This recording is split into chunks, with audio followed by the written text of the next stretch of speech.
E a gente convida a avó, o vô, a mãe, o pai, a tia, o tio, todo mundo que é de casa para poder se antenar, porque quando a gente tem conhecimento e informação, a gente sabe muito bem o que a gente está fazendo. Então, o Instagram daqui a pouquinho também vai estar com foto lá da nossa especialista e depois você vai mandando aí, ó, para todo mundo que a gente conversou, mas agora é hora de tirar dúvida. Isso, então vamos para nossa pauta de hoje. Agora. Chegue mais, você de casa! A gente vai falar hoje sobre um assunto bem importante, como a Gabi disse. Você certamente acompanhou nos noticiários dos últimos tempos sobre uma lei que obriga plataformas digitais a adotarem sistemas mais rígidos de verificação de idade e ferramentas de controle parental com crianças e adolescentes. Cada vez mais conectados, as novas regras são do chamado ECA Digital, uma lei que promete mudar a forma como jovens acessam a internet. E precisa, né? A proposta não é proibir, tá? Mas proteger, trazendo mais transparência e segurança nesse universo tão presente no nosso dia a dia. E pela primeira vez, o foco vai além do conteúdo. Entra em cena desde o cuidado com os dados até a responsabilidade compartilhada entre famílias, escolas, empresas e o próprio Estado. Então vamos fazer o seguinte, vamos entender o assunto. Quem explica é especialista em segurança digital para famílias, Carol Oliveira. Seja muito bem-vinda, Carolzinha. Boa tarde. Prazer novamente. Seja bem-vinda de novo, novamente. Carol. Fica à vontade, viu? Você favor. tá aqui com a gente. Carol, essa lei, ela é um marco. Quando a gente fala no meio digital, estávamos precisando, de fato, de uma lei que viesse, pelo menos, colocar ali os limites, né? Porque a gente sabe que criar a lei é diferente de fiscalização. Mas é o primeiro passo? É o primeiro passo, né? Um grande avanço para as crianças, né? Que estão navegando cada vez mais conectadas, um acesso cada vez mais precoce. Então, a lei vem para organizar um pouquinho aí, que a gente vê, a gente abre os noticiários e cada dia que passa a gente se assusta um pouquinho mais com as coisas que estão acontecendo, né? Então, vamos discutir um pouquinho aqui hoje. O ECA, na verdade, é o Estatuto da Criança e do Adolescente, ele já existe, né, desde 1990, só que antes cuidava do mundo físico da criança. Agora, o ECA Digital, ele vem para cuidar do mundo digital. Então, ele traz aí algumas responsabilidades para as plataformas, para todo o ambiente que a criança acessa. Então, as plataformas agora precisam verificar a idade das crianças. Antes, a gente tinha um simples pop-up que subia ali e aí perguntava, você é maior de 18 anos? E qualquer criança colocava, obviamente, sim. Então, não. Agora, as ferramentas são obrigadas a verificar a idade dessas crianças sem recolher os documentos dela, porque daí a gente entra num outro risco, que é o risco, né, de vazamento de dados infantis. Mas como que vai ser feito isso, então? Hoje, o Brasil, né, é o último país aí a ser regulamentado. Existem algumas tecnologias chamadas Knowledge Proof, por exemplo, que estão sendo estudadas. Ainda não tem o como, mas nós já estamos avançando exatamente porque, como somos os últimos países, o último país, nós estamos pegando carona com a Europa, os Estados Unidos, que já estão mais avançados. Então, está rolando alguns estudos para tentar entender a melhor forma e o famoso algoritmo, né? Ali mesmo as plataformas também têm ferramentas de inteligência artificial que já conseguem analisar se aquele conteúdo está sendo utilizado por crianças. Acho que eu trouxe também um dado muito importante, né? 73% das crianças brasileiras entre 9 e 17 anos já passaram por alguma situação de risco aí, segundo a TIC Kids, nosso maior canal de estudos de criança e adolescentes aqui do Brasil. Isso é muito preocupante quando a gente pensa sobre isso e, ao mesmo tempo, é uma ferramenta de tão fácil acesso, né? Antes da gente continuar, a Michele foi até as ruas para conversar com algumas pessoas de como os pais, os avós estão lidando com essa orientação com as crianças em relação à internet. Vamos assistir? Vamos lá. Neste ano de 2026, entrou em vigor no Brasil o chamado ECA Digital, um conjunto de regras que visa monitorar a permanência de crianças e adolescentes no ambiente digital. E hoje eu vim até as ruas para saber o que os adultos pensam sobre a presença das crianças nesses meios e também na internet. Vem comigo! E eu estou aqui agora com a Daniele, ela estava me contando que ela não tem filhos, mas tem sobrinhos, né, Daniele? Como que você monitora eles na internet? Então, meu amor, o que acontece? Eu acho, na minha opinião, que criança não deveria ter acesso a celular. Porque, assim, hoje em dia, a nossa geração está muito monótona, as coisas estão fluindo só na base virtual, e eu acho que tem que ter o contato social. Porque sem o contato social, não forma base, não tem um vínculo afetivo, é só celular. Poxa, eu vejo criança almoçando com o celular na mão. Às vezes até esquece de comer para poder mexer no celular, gente. Eu achei um pouco precoce porque eu mesmo fui ter meu primeiro celular com 12 anos. Mas o mundo de hoje em dia não tem como falar assim, você não vai ter, porque daí vai pegar o celular da mãe, vai pegar o celular do vô. Tipo assim, a mãe precisa fazer alguma coisa, limpar a casa. A criança não tá deixando, tá em cima. Né? A mãe pega, toma. Então não tem muito, né, o que fazer nessa parte. Eu não concordo, não. Você acha que isso prejudica a criança? Sim. Criança tem que brincar mais, né, do que ficar na internet, no celular, né? Ultimamente, agora tem criança produzindo até conteúdo. Criança não tem que produzir conteúdo na internet. Criança tem que brincar. Criança tem que aprender a ler. Criança tem que conviver com as crianças, tem que conviver com as pessoas. O que você acha dessa nova lei que é o ECA Digital, né? Justamente para monitorar isso e para ajudar os pais, né? Privando alguns sites, algumas coisas, né? Para que a criança não tenha acesso a esse tipo de conteúdo também. O que você acha disso? Eu acho que não tem que só monitorar, eu acho que tem que reduzir. Ao invés de colocar um celular, coloca um banco imobiliário para jogar. Poxa, é tão bom, quebra-cabeça. Colorir, livro de colorir, de pintar. Que é para poder estimular a criatividade da criança. Senão a gente fica só baseado nisso, no celular. Daqui a pouco é o celular que vai trabalhar para a gente. Não tem como. Você tem o seu filhinho de 10 meses, então você procura ir nessa linha também. Ter o limite, mas não deixá-lo fora aí dessas novas tecnologias. Exatamente, porque, tipo assim, no futuro vai ser muito mais tecnologia. Então, tipo assim, vai deixar ele fora, vai ser um velho num corpo de uma criança.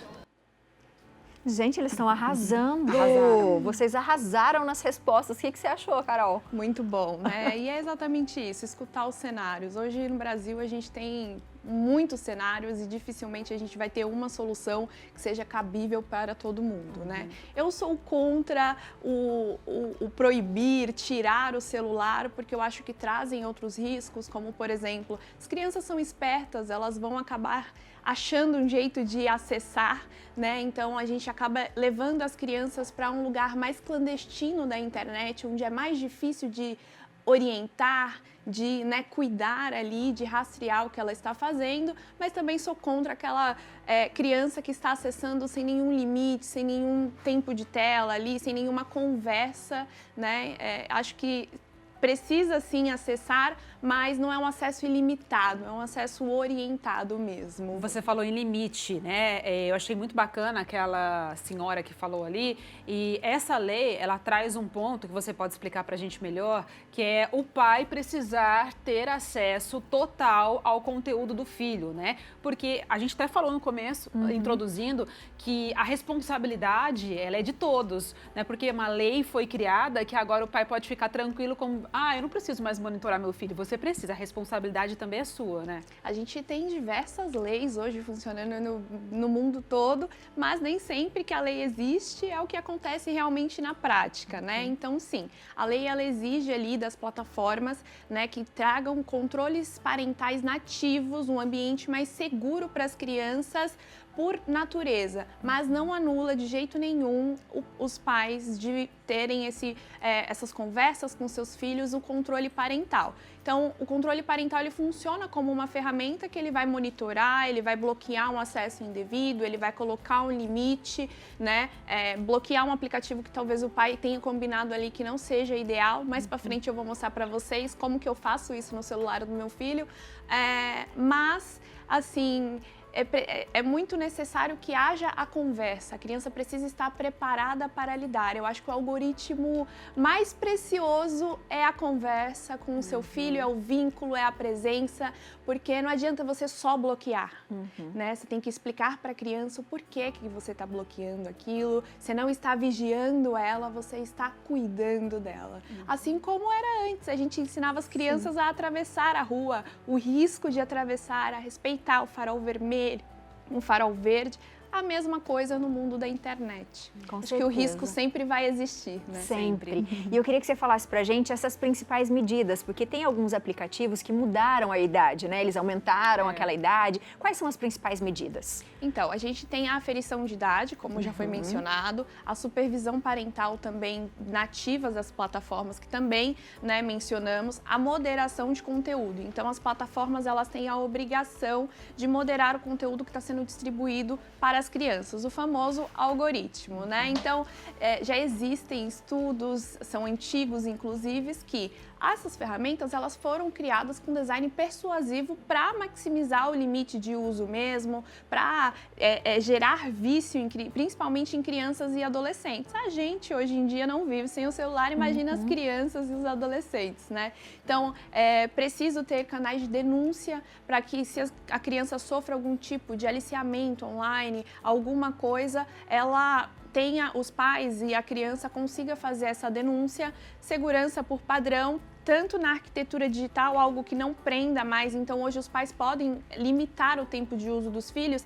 Antes, por exemplo, a gente tinha o YouTube Shorts, que é uma coisa super viralizada nas crianças. Então, é uma dopamina barata que a criança não quer assistir esse vídeo, então eu passo. Então, fica ali o dia inteiro, né? E aí, quando a gente vai no consultório, a criança não consegue ficar sentada esperando, não consegue sentir tédio na vida, que é super importante, né? Por conta, né, de ter esse fácil acesso ali. Hoje, os pais já conseguem limitar isso ou não ter, ou 15 minutos, 30 minutos, que é uma coisa também que a lei traz. O antiperfilamento, que também a lei traz, é muito importante, que ele veda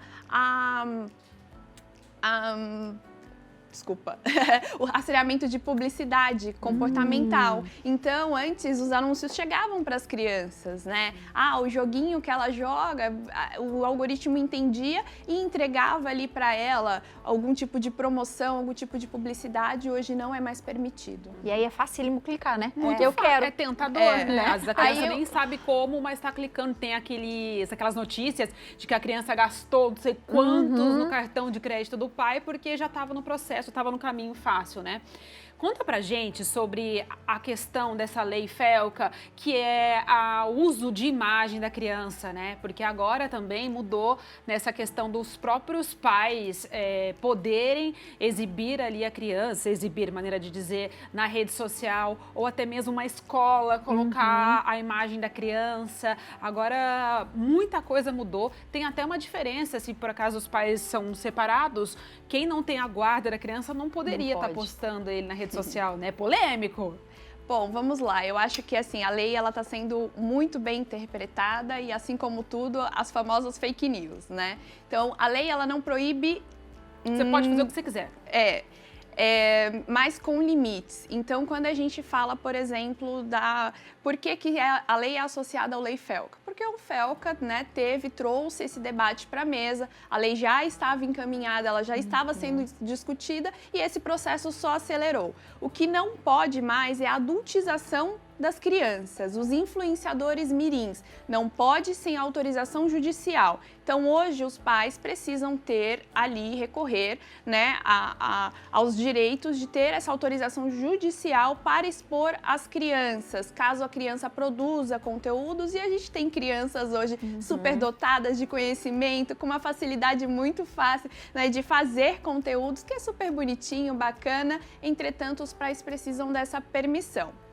Quando a gente vai para o lado, né, de os pais separados não podem mais postar foto, a lei não diz nada a respeito disso, né? Nós temos, então ela fala sobre a exposição demasiada das crianças na internet, mas nada que o pai não pode postar ou a mãe não pode postar. Pode, desde que não seja ganhando dinheiro através daquilo e, se for, precisando da autorização judicial para poder estar, né? Porque senão é considerado trabalho infantil ali. Exatamente, é todo um equilíbrio, né? Exato. Eu queria ver com você agora, né? Porque muitos pais, avós, enfim, estão preocupados assim, tá, mas como é que eu consigo fazer esse bloqueio? Como é que eu consigo ajudar minha criança? Você falou que tem um passo a passo, explica pra gente. Exato. Nos meus trabalhos, né, como especialista de segurança digital, eu ensino os pais e as escolas também. Essa lei traz um pouquinho de responsabilidade para a escola também, porque é o segundo maior ambiente que a criança vive e, em alguns casos, até o primeiro. Não só isso, muitos dos crimes digitais que estão acontecendo, como cyberbullying, acaba acontecendo dentro da escola. Antes tocava o sinal, a gente ia embora para casa, o bullying ficava para trás. Exato. Hoje não. A criança chega em casa, dentro do quarto dela, ela pega o acesso ao celular e aí Continua, né? Então, assim, nós temos duas ferramentas nativas em celulares. É o Family Link para os celulares Androids e o tempo de uso para celulares iOS, iPhone, iPad, né? São ferramentas nativas, totalmente gratuitas, que muitos pais não sabem da existência. E você não precisa ser especialista em tecnologia para proteger o seu filho online. São ferramentas fáceis, mas no meu trabalho, por exemplo, eu desenvolvi um e-book que ensina passo a passo, totalmente visual ali, bem bonitinho, para os pais, traduzindo exatamente esse lado técnico para os pais, porque eu também sou mãe, eu também tenho essa preocupação, né? São ferramentas gratuitas ou são ferramentas totalmente que gratuitas, precisam pagar? Totalmente gratuitas. Olha que ótimo. Tem ferramentas pagas, algumas com um pouco mais de controles, mas aí vai muito ali do cenário familiar, né? Se a gente dá play no videozinho, ali eu consigo ter o celular do meu filho. Então, o tempo que ele utilizou aparece, o tempo restante que ele tem, eu consigo estabelecer ali diariamente quanto tempo ele pode mexer no celular. Se estiver em período de aula, eu consigo bloquear o celular dele remotamente. Uau! Então, se eu estou aqui e ele está lá em casa, está no momento em que ele não pode, Tá estudando, fazendo a tarefa. Eu consigo bloquear aqui.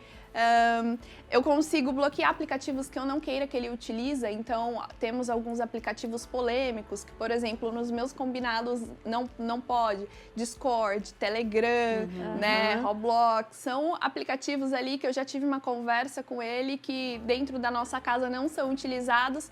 É bloqueado, ele super entende e compreende super. Tem várias funcionalidades, desde rastrear a criança, né? A gente consegue ter acesso ali à localização da criança, que é super interessante que os pais saibam que existe.